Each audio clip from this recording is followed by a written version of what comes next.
नमस्कार मित्रांनो, पुन्हा एकदा तुमचं माझ्या या यूट्यूब चॅनलवरती मी स्वागत करतो आहे। मित्रांनो, महाराष्ट्र शासनाने भूमी अधिग्रहणाचा जो मुद्दा आहे, त्या मुद्दा जो पक्ष आहे, ज्या पक्षाची जमीन महाराष्ट्र शासनाद्वारे घेण्यात आलेली होती, परंतु त्या पक्षाला जो मुआवजा देण्यात येतो तो मुआवजा अजूनपर्यंत दिलेला नाही।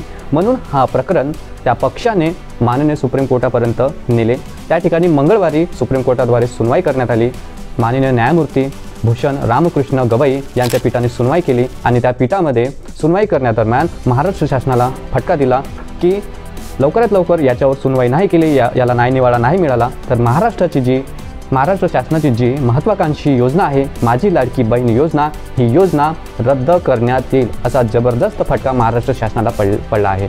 मित्रांनो, ही जी बातमी आहे, ही बातमी याच्यावरून तुम्ही विचार करू शकता की महाराष्ट्र शासन ही केवळ आणि केवळ आपली राजकारणाची पोळी भाजण्याकरिताच हे सगळं काम करत आहे, परंतु जे सामान्य जनतेचे जे प्रश्न आहेत अजूनपर्यंत ते सॉल्व करत नाही, विद्यार्थ्यांचे प्रश्न आहेत ते अजूनपर्यंत सॉल्व करत नाही।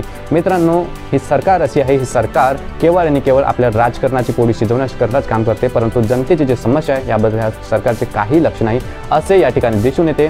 मित्रांनो, हा जो सुप्रीम कोर्टाचा जो निर्णय आहे, सुप्रीम कोर्टाने दिलेली जी चेतावणी आहे, ती चेतावणी याच्यावरूनच आपण अंदाज लावू शकतो की राज्य सरकारची काम करण्याची कार्यपद्धती किती ढिलावलेली आहे। मित्रांनो, व्हिडिओ कसा वाटला पुन्हा एकदा तुम्ही मला